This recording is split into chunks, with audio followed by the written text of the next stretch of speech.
chapter 26, verse 7 and 8, and it reads, "And ye shall chase your enemies, and they shall fall before you by the sword.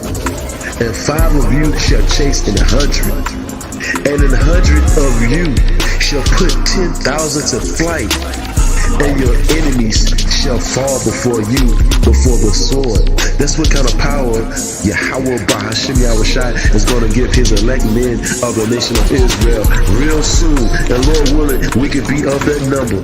Unstoppable power, brothers. All praise thy power. Yahweh Bahashim Yahushai. Bahashim Rakak Wadash. All right, Shalom.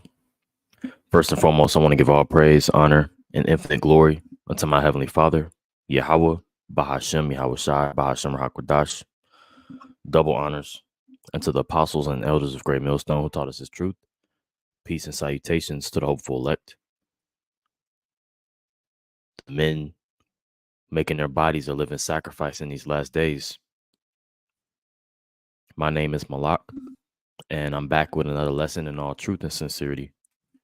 And in this sit down, it's entitled 2024, Jacob's Trouble, News and Prophecy. And as we enter into what Esau likes to call the new calendar year, we're entering into a new time period. The spirit of the, of America in itself is totally different. And we feel it. We feel that great persecution is down the line. The Lord is about to work. The Lord is about to, reveal more things, and more prophecy will unfold in this year. As the scriptures say, that the Lord is speeding up the days. Pretty much, roughly paraphrasing, right? Because no flesh would be saved if he didn't, right? Let me get that.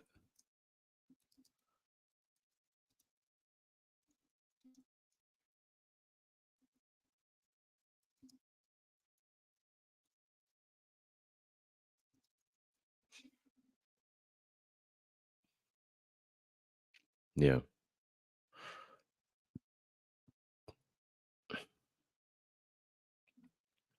Give me a second. Let me make sure I'm sharing my screen. Here we go. Maybe around the 20th.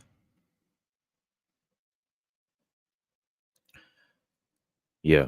I'm going to read verse 21, Matthew 24 and 21. It says, "For then shall be great tribulation, such as was not since the beginning of the world to this time. No, nor ever shall be." Right. I'm going to read that again. It says, "For then shall be great tribulation." And that's what we're expecting. We're expecting this great tribulation. You see, we're expecting this great trial period where the earth will be changed. The earth will be, it's not going to continue going on like this. People are on the edge of losing their minds. People are on the edge of not being able to provide for their families, not being able to eat. So we know that there's a change about to occur, what they call a black swan event. You see, those things will, will take place soon, where the course of this world is gonna change significantly. See, so it says, "For then shall be great tribulation, such as was not since the beginning of the world to this time, no, nor ever shall be. And those days should be shortened, and except those days should be shortened, there should no flesh be saved. But for the elect's sake, those days shall be shortened." And that's exactly what we're seeing. We're seeing the Lord shorten the days, shorten the time, right? The time is short, The time is short, and the Lord is not slack concerning his promise, right? We see that the Lord is working, right? We see these things happening, and we know that the Lord is gonna, you know, we're gonna see the coming of the Lord within our lifetime, man. And we hope that it could be this year. You know, we hope that the MOTB can be pushed this year, right? And that's very plausible. That's very possible to consider, right? Now this is First Corinthians chapter 7, verse 29. It says, "But this I say, brethren, the time is short," right? Because we just read Matthew the 24th chapter saying that, you know, the days are shortened, right? We know that the days are shortened, every day seeming like you got less and less time, less and less free time. You working more, less free time, less time to think, right? Concerned about, you know, where you got to be, deadlines, right? But nobody's considering giving their time to the Lord. So, yeah, we know the time is short. It says, "But this I say, brethren, the time is short. It remaineth that both they that have wives be as though they had none," right? We're not to be invested and married and, trying to be, in that R. Kelly spirit, man, you know, singing to your woman, singing all up under her, you know. Scriptures talk about putting off that weak nature. You know, we're supposed to gird up our loins as men. You know, hey, the time is coming now where, that he him, you know, that metrosexual, feminine man. Hey, that shit is about to be, put out. You know, only real men are going to be able to make it in these times. We about to come upon hard times. You see, and what I mean by that, when I say real men, I'm not talking about, a nigga signed up for the army, done did, you know, 20 years in Iraq, which the scriptures do talk about a man of war, but really girding up your mind, girding up the discipline, girding up the wherewithal, the understanding of and the foresight of what's happening around you, what's gonna uh continue to happen in the faith. Ultimately, that's the manliest characteristic that we can have is faith. See, confidence, believing without seeing, you know.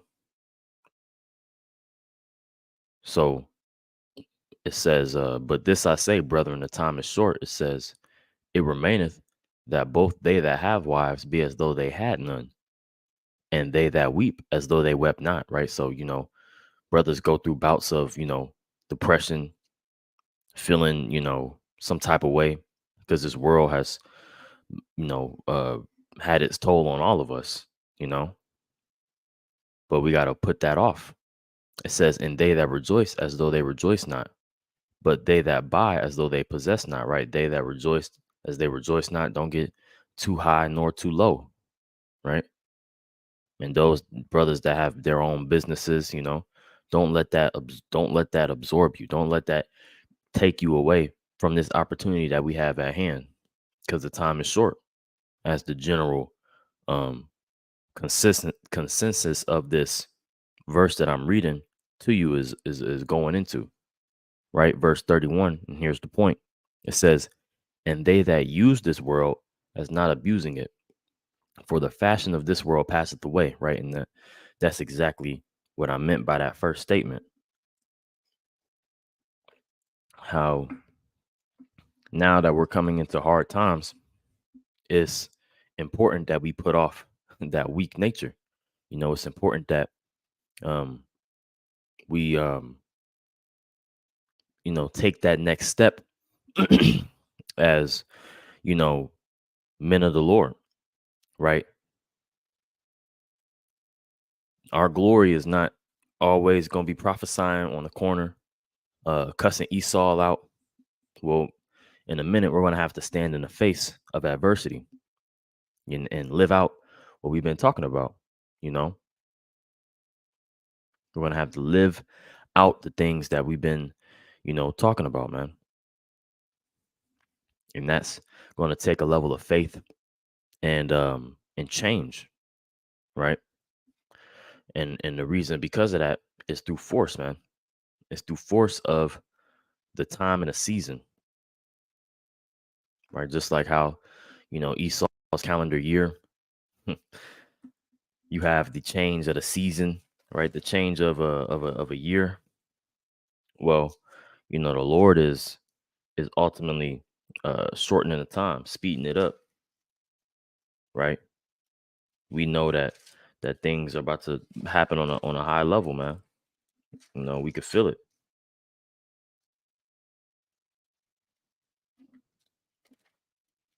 Let's see. Let me get that. Ecclesiastes, is it 3? Yeah. It's Ecclesiastes 3 and start at verse 1. It says, "To everything there is a season and a time to every purpose under the heaven." Right? Everything there's a season, a time and a season. Right? A time and a season. A time to do this and a time to do that. Right? It says, "A time to every purpose under heaven, a time to be born and a time to die, a time to plant and a time to pluck up that which is planted, a time to kill and a time to heal, a time to break down and a time to build up." Right? So, you know, it's giving you the um basis of, a timeline and how everything has its balance, right? Everything uh has its place and opportunity, right? And America has been planted, rooted, founded a um upon a burden, you know. It's been founded upon, something that won't stand, which is rape, robbery, murder, unrighteousness, you know. Scriptures talk about that city built up with blood, right? Well, that's been the course of America, man. And it's going to go out the same. All right. It's going to go out just the same way. And we're in that season. We're merely witnessing the downfall of this current society. But the thing is, the righteous will still be in the midst of the destruction. Okay? That's the difference. So let's read this again. Ecclesiastes 3 and 1. It says, "To everything there is a season and a time to every purpose under the heaven, a time to be born and a time to die, a time to plant and a time to pluck up that which is planted, a time to kill and a time to heal, a time to break down and a time to build up." You see? Now let's get this.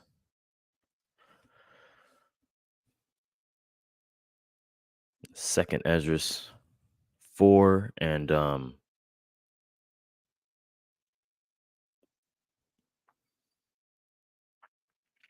4 and 28. It says, "But as concerning the things whereof thou ask me, I will tell thee, for the evil is sown, but the destruction thereof is not yet come. If therefore that which is sown be not turned upside down, and if the place where the evil is sown pass not away, then can it not come that which is sown with good." Right? So yeah, this place has to be sown upside down. It has to be taken out the way. It has to be removed. Right? This evil seed, right? Which we know that evil seed, it likens unto the transgression of Adam as well, partly to do with this flesh, you know. But as you read about in the first Maccabees, right, how that wickedness was able to spew out into the world and get into every crevice of the world through Esau, Edom's rulership, well, wickedness has surely, you know, expounded itself, and it needs to be moved out the way, right? That's that seed that's been grown up too, you know.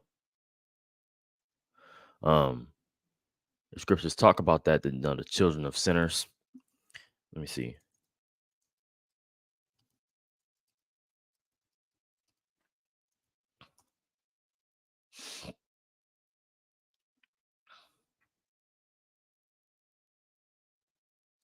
Yeah, let me get this. This is Sirach 41.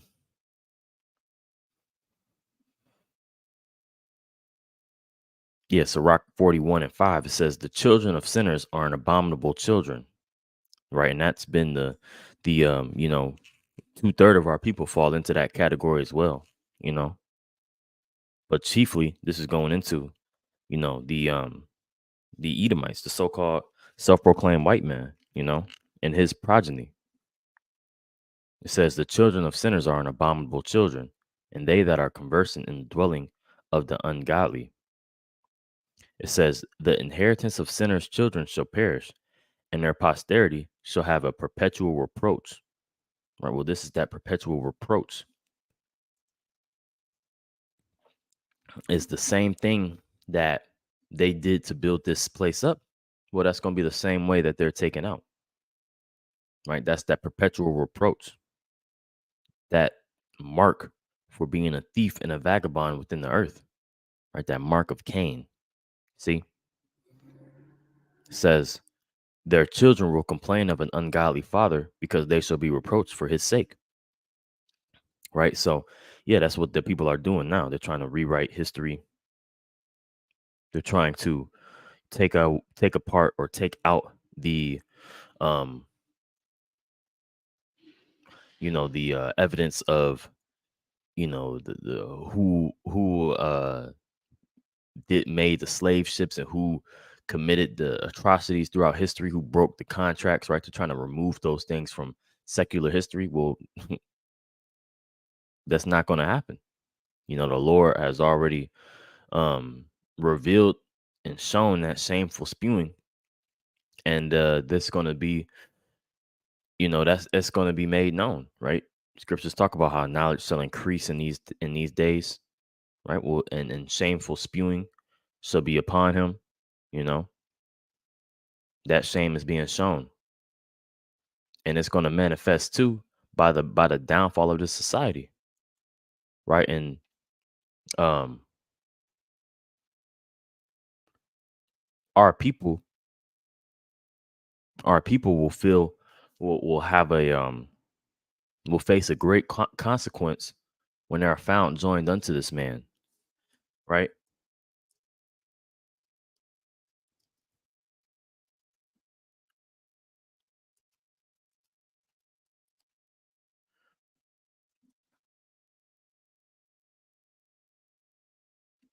Let me get this. Proverbs.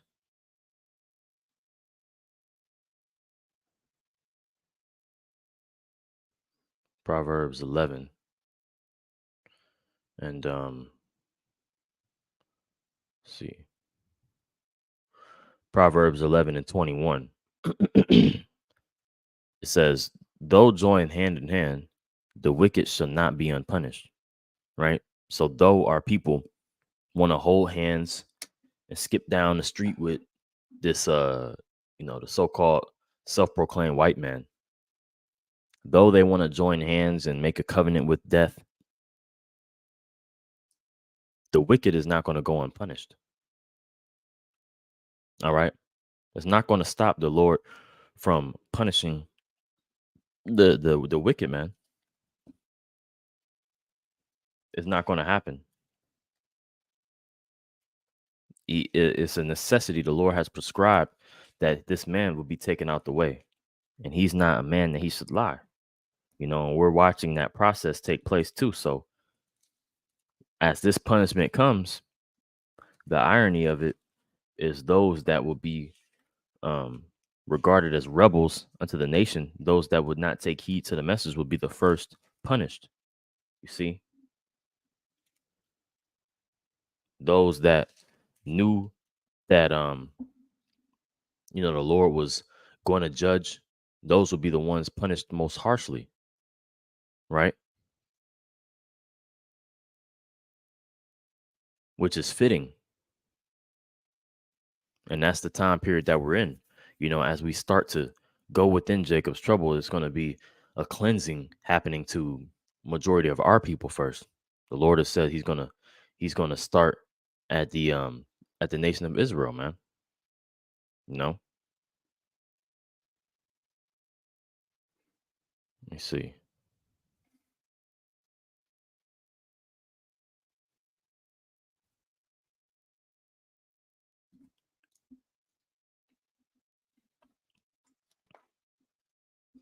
Let me finish reading this. It says,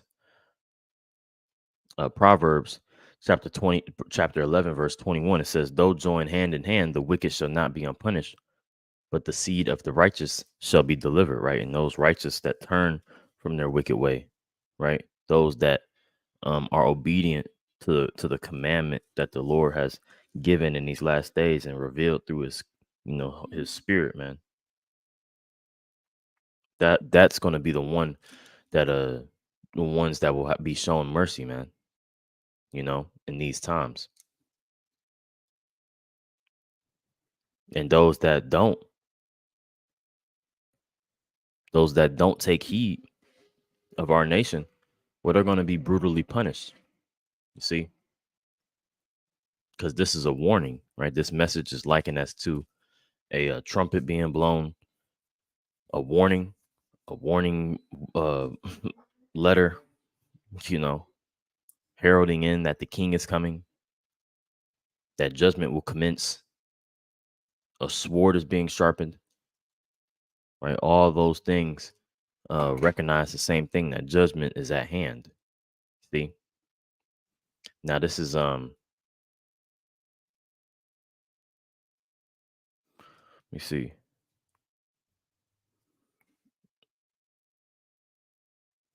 Um, yeah, here we go. First Peter chapter 4, verse 17. It says, "For the time has come that judgment must begin at the house of Yahweh Bashim Yahushai. And if it begin at us, what shall the end be of them that obey not the gospel of Yahweh Bashim Yahushai?" Right? So what shall the end be of those that don't obey? Right? We know that the Lord is going to start at the house of the Lord, man. Those that know that they're Israelites, you Negroes, Latinos, and Native Americans that are wicked, the Lord is going to start there. And that's a scary thing, man, because we want to be found obedient in the sight of the Lord. Right? We don't want to be put out, have gotten this far for not, you know, and the Lord is beginning at us. And we know that the wicked will be punished utterly,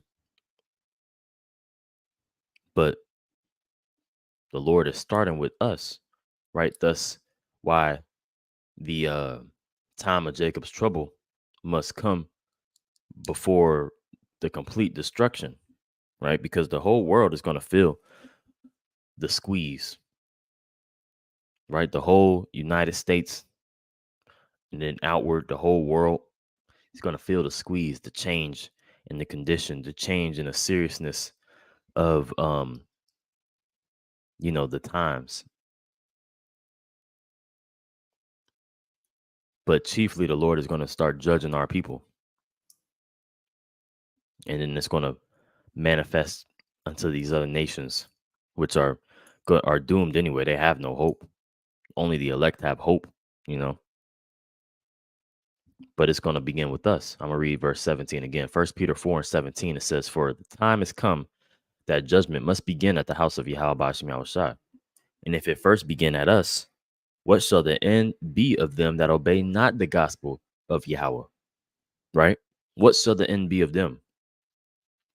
Verse 18, "And if the righteous scarcely be saved, where shall the ungodly and the sinner appear?" Right? Where shall the ungodly and the sinner appear if the righteous will barely be saved? Just barely. They're not going to have a chance. See? It says, wherefore let them that suffer according to the will of Yahweh commit the keeping of their souls to him in well doing as unto a faithful creator. Right? So we should be, hey, we're going to suffer, right? We're going to suffer straight things, right? But it's in righteousness' sake, right? We're going to suffer, and so are people in the world. They're going to suffer, but they have no hope, right? They have no hope, nothing to look forward to, like we do. You know, I think it even talks about that in Esdras, but we won't get that. I don't know exactly where that's at. Now let's read the scripture that this lesson is titled off of.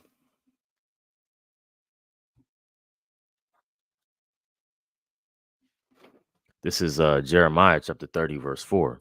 It says, and these are the words that the Lord, Yahweh Bashem Yahushua, spake concerning Israel and concerning Judah. For thus saith the Lord, we have heard a voice of trembling, of fear, and not of peace. Right? Because people would assume, you just they just want to hear something nice, something peace. Peace is coming down the line. 2024, you're gonna get a bag. 2024, you're gonna, find the love of your life and, have a beautiful, nice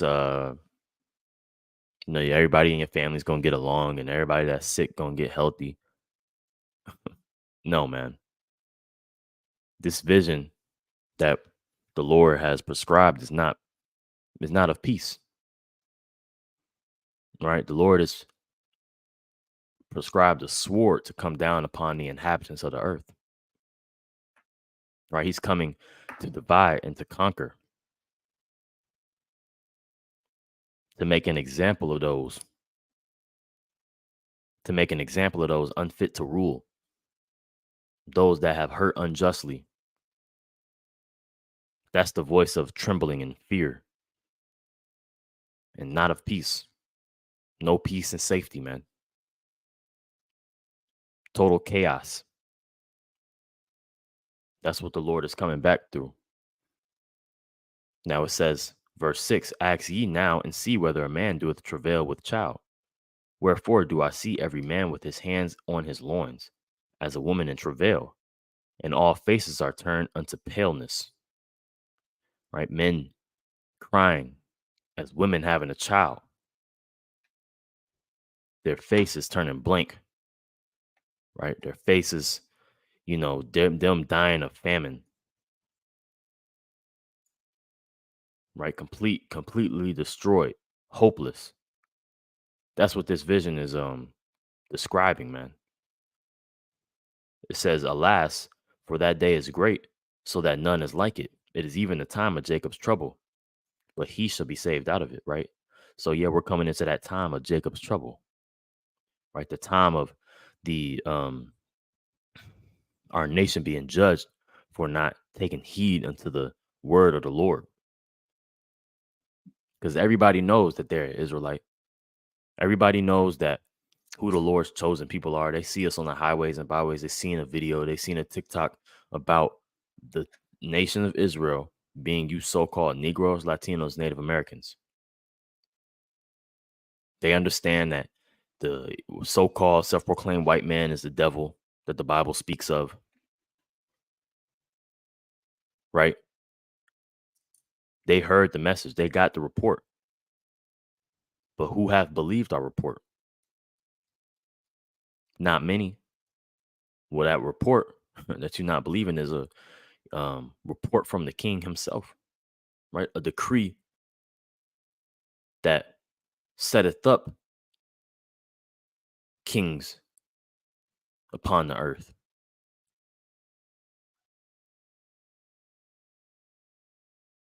So for your disobedience, there's a judgment to come with that. Says verse 8. I'm going to read verse 7 again. It says, alas, for that day is great, so that none is like it. It is even the time of Jacob's trouble, but he shall be saved out of it. For it shall come to pass in that day, saith the Lord of hosts, that I will break his yoke from off thy neck, and will burst thy bonds, and strangers shall no more serve themselves of him. Right. And we're about to be released from our captivity, man. We're about to be given back our rights as heirs to the promise, which will be the earth in itself. We're about to get the victory through Yahweh Shai. And we just have to remain obedient unto him, and we'll receive a reward. So this is a beautiful time, right? Jacob's trouble is a necessary to get through to receive a promise, man. Right? That narrow leading to that wide. What we have in front of us, brothers, is the opportunity to do something pleasing unto the Lord, which is to remain faithful. And though it may be hard, though we may have to put our life on the line, and we will at some point, for all of us, be willing to taste of death, whether it be metaphorically or physically,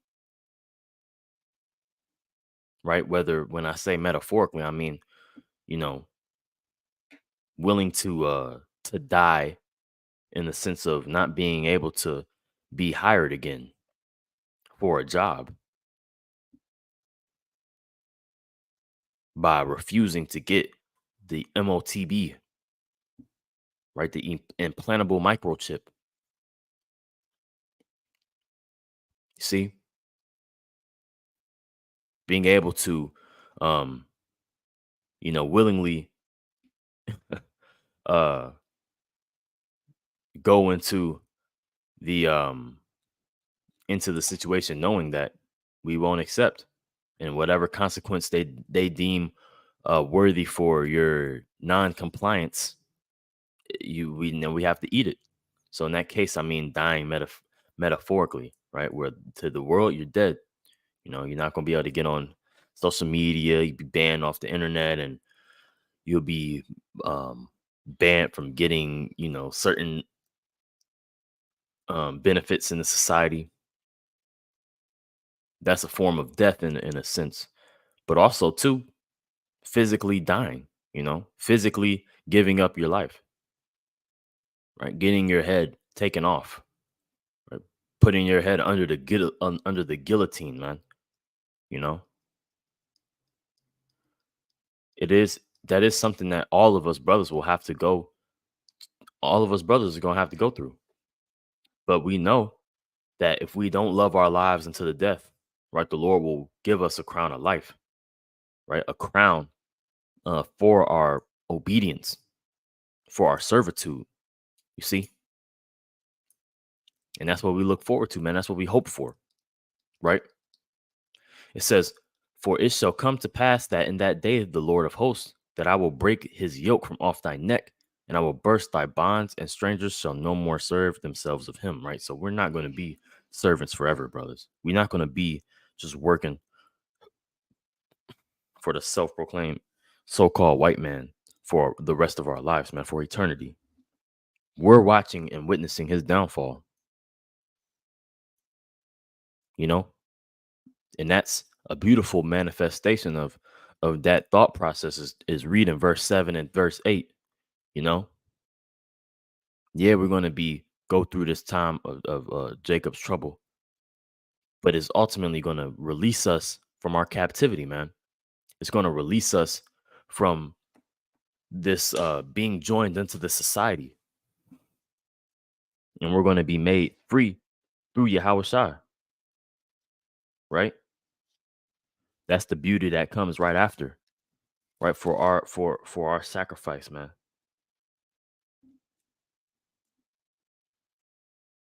Let me see if I can find this. I think it's Isaiah 10.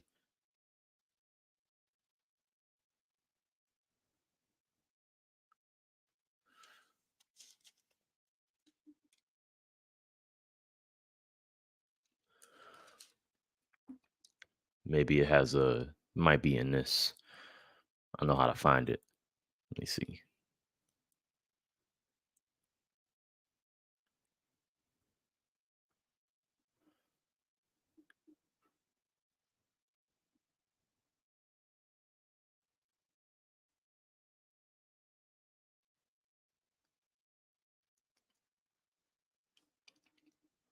Y'all bear with me.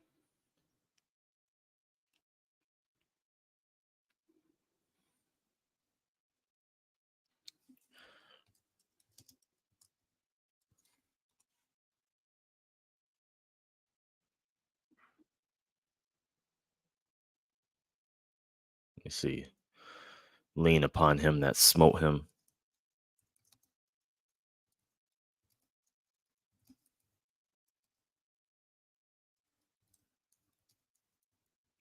I think that's Isaiah. Isaiah, yeah, Isaiah 10. Yeah, okay. Let's get it. Isaiah 10 and 20.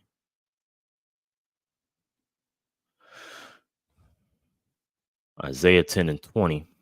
It says, um, and it shall come to pass in that day that the remnant of Israel and such are as escaped of the house of Jacob shall no more stay upon him that smote them. Right. And that's what we just read in you know, Jeremiah, the 30th chapter and 7th verse, or the 8th verse, right? Which I'm gonna pull it back up, right? How after the day of Jacob's trouble, or the time of Jacob's trouble, um, the Lord is gonna break his yoke. Talking about this Assyrian, talking about this the modern day Egyptian, the modern day Pharaoh, right? So-called self-proclaimed white man, and the um, this beast system, which is NATO, NATO and the EU. This system is we're going to get the victory over this beast system. See, and we're going to be escaped those that didn't let the prisoners go. Right. I think that's Isaiah 14.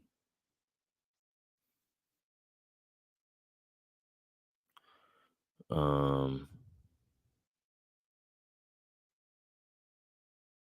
yeah,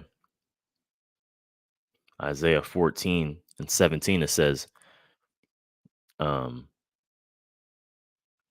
I'm gonna start at verse 15. It says, "Yet thou shalt be brought down to hell, to the sides of the pit," talking about Lucifer, right? The elite, of this society, man. The rulers, the principality, the elect of the left hand side, right? The ones that govern how the world and shape the commoner's life on a small level, man.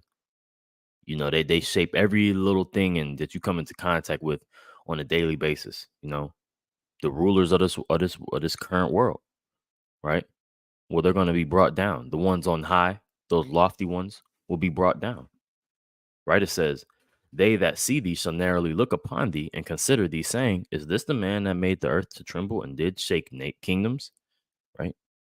That made the world as a wilderness and destroyed the cities thereof, like when they dropped the bombs on Hiroshima and Nagasaki. Right? This is him, you know, that opened not the house of his prisoners, right? That opened not our house, man. That gave us not back. When we discontinued from our heritage, and they knew the whole time that we are the children of Israel, they didn't give us the Holy Land. They had no care, right? They continued to perpetually show that hate that they had for us. Well, it's going to come a certain point in time where we're going to lean upon him. We're not going to lean upon him that smote us. And the scriptures identify that time, and linking it up with what's going on around the world, we see how we're not depending upon him. We're depending upon the Lord. And that's exactly what we're going to have to do upon in these times to get out of this time we call Jacob's trouble. The scriptures describe as Jacob's trouble. It says, "And it shall no more," I'm going to go back to Isaiah 10 and 20. It says, "And it shall come to pass that in that day, and that Salakia, it shall come to pass in that day that the remnant of Israel and such as are escaped of the house of Jacob shall no more stay upon him that smote them, but shall stay upon the Lord, the Holy One of Israel, in truth. The remnant shall return, even the remnant of Jacob unto the mighty power, right? So yeah, that remnant is returning. That remnant is being obedient, right? And we're seeing that happen in live action. You see? So yeah, I think I pretty much touched upon a point. I just wanted to get on that.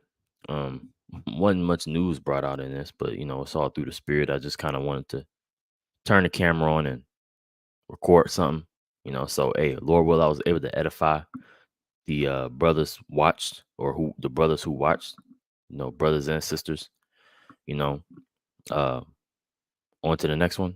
Shalom.